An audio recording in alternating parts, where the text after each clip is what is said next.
জন, একটা প্রোগ্রাম, জেলা প্রোগ্রামে 10-12 কর্মী নিয়ে প্রোগ্রাম হচ্ছে। বাছাইকৃত গম দুধের পুষ্টি এবং কালো জিরার গুণে Olympic first choice salted biscuit, স্বাদে স্বাস্থ্যে এক দুর্দান্ত স্ন্যাক্স।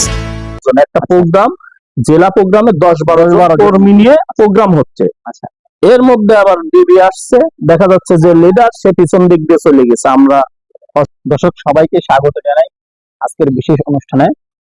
আজকে আমাদের সঙ্গে আছেন সুজানগর উপজেলা পরিষদের চেয়ারম্যান প্রার্থী কৃষিবিদ আব্দুল হাই। আমরা সরাসরি চলে যাচ্ছি তার কাছে। কেমন আছেন? আলহামদুলিল্লাহ, ভালো আছি। আমরা সরাসরি প্রশ্ন রাখতে চাই, রাজনীতিতে আসার অনুপ্রেরণাটা কি? কিভাবে আপনি রাজনীতিতে আসলেন? জি, আপনাকে ধন্যবাদ। আমার পিতা বিএনপির একজন ঘোর সমর্থক ছিলেন এবং তার ছোট ভাই আব্দুল জব্বার মাস্টার বিএনপির প্রতিষ্ঠাতা সভাপতি ছিলেন। তো সেই সূত্র ধরে আমি জন্মসূত্রে জাতীয়তাবাদী আদর্শের একজন সৈনিক বা পরিবারের সদস্য। এইভাবেই আমার রাজনীতি শুরু চলে আসছে। তো আমি 1992 সালে ওয়ার্ড কমিটির সভাপতি পদে নির্বাচিত হই।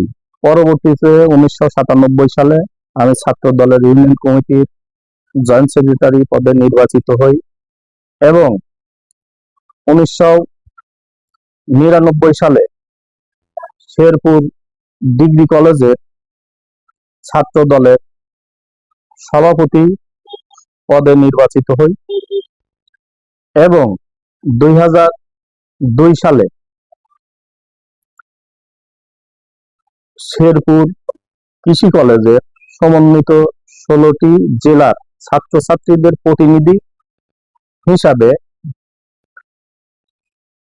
ছাত্র দলের সভাপতি নির্বাচিত হয়েছিলাম। মানে আমরা বলতে পারি যে আপনার পারিবারিক সূত্রে আপনি রাজনীতিতে সাথে যুক্ত, আপনার পারিবারিক সূত্র থেকে আপনি রাজনীতি করে আসছেন। তো সেক্ষেত্রে আপনার বর্তমান রাজনীতির প্রেক্ষাপটটা কেমন, বা আপনি কোন পজিশনে আছেন রাজনীতিতে, যদি একটু আমাদের বলতেন। জি, এটা বলা চলে যে আমি পারিবারিক সূত্রের ধরে বিএনপির পথ চলে আসছি। তো বর্তমান আমি পেশাজীবী সংগঠনে আছি। পেশাজীবী সংগঠনে 2014 সালে আমি সাংগঠনিক সম্পাদক হিসাবে কেন্দ্রীয় কমিটিতে নির্বাচিত হয়েছিলাম এবং 2024 সালে সেপ্টেম্বর মাসে আমি কেন্দ্রীয় কমিটির সহসভাপতি পদে নির্বাচিত হয়ে অদ্যাবধি পর্যন্ত দায়িত্ব পালন করে আসছি। তো আমরা জানি যে আপনি একটা ভালো একটা চাকরিতে আছেন। তো সেখান থেকে আপনি সেখানে না থেকে আপনি রাজনীতিটাকে বেশি প্রায়োরিটি কেন দিলেন? দেখেন, সত্যি কথা বলতে কি, আসলে পেশা আমার আলাদা হলেও নেশাটা আমার হচ্ছে রাজনীতি। আমি পেশা করার পাশাপাশি আওয়ামী লীগের ফ্যাসিস্ট দুঃসময়ে, ভয়াবহ দুঃসময়ে, যখন মানুষ ঘর থেকে বের হতে পারেনি, গুম খুনের শিকার হয়েছে, মামলা হামলার শিকার হয়েছে, আমিও তার মধ্যে একজন। আমি প্রত্যেকটি বিএনপির প্রতিটি প্রোগ্রাম, যেমন কেন্দ্রীয়, বিভাগীয়, জেলা, উপজেলা এবং ইউনিয়ন পর্যায়ে প্রতিটি প্রোগ্রামে আমি সক্রিয়ভাবে অংশগ্রহণ করেছি। আমি নিজে এবং আমি আমার এলাকার লোকজনকে নিয়ে সার্বিক আমার যতটুকু স্বাদ এবং সাধ্য আছে আমি অংশগ্রহণ করছি এবং আরো যারা নেতা কর্মী আছে আমার উপজেলায় তাদেরকে আমি সার্বিক সহযোগিতা করছি। লম্বা একটা সময় আপনার দল যে সরকার থেকে বিরত ছিল বা আপনারা যে সরকারের বাইরে ছিলেন, তো এই সময়টাতে আপনার কিভাবে আপনার সার্ভাইভ করতে হয়েছে বা কিভাবে আপনাদের নির্যাতিত হয়েছেন আপনারা? দেখুন, আওয়ামী লীগের ফ্যাসিস্ট আওয়ামী লীগের ভয়াবহ দুঃশাসনের সময় আমি শারীরিকভাবে, মানসিকভাবে, অর্থনৈতিকভাবে এবং চাকরি জীবনে হয়রানিমূলক বদলির শিকার হয়েছি। এছাড়া মামলা আমার নামে 3টি মামলা হয়েছে। চাকরি জীবনে আমার ফরিদপুর, বরিশাল, ভোলাতে বদলি হয়েছে। বরিশাল ভোলা এমন একটা জায়গা যেখানে একটা হোটেলে খাবার সুব্যবস্থা নাই, একটা বেসিন নাই, হাত ধোয়ার জায়গা নাই, থাকার ব্যবস্থা নাই, এমন ভয়াবহ জায়গা। এমনও ব্যক্তি আছে যাদের বদলি হয়েছে, তারা চাকরি ছেড়ে দিয়ে ওখান থেকে চলে আসছে। এতটাই জঘন্য পরিবেশ এখানে। জি, এতটুকুই মারাত্মক এবং ঝুঁকিপূর্ণ।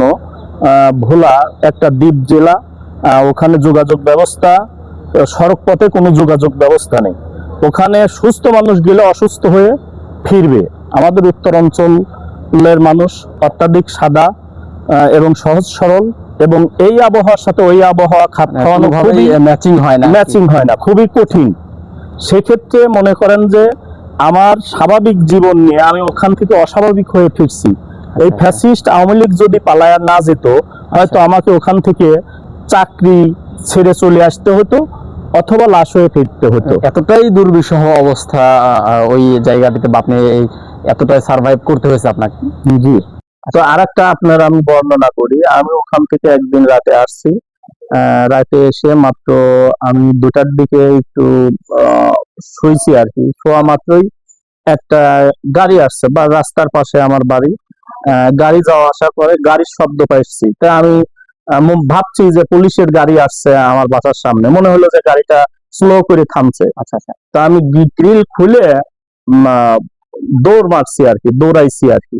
তো আমার পরিবারের সদস্য একেবারে মাত্র আসছে, আমার ছেলে মেয়ে উঠে বসে আছে। একটা আতঙ্ক, এই যে ভয়াবহ আতঙ্ক মধ্যে আমি কাটাইছি। আমার পরিবারকে ফাঁকি দিয়ে, জীবনের ঝুঁকি নিয়ে আমি এই রাজনীতিতে সক্রিয় ছিলাম।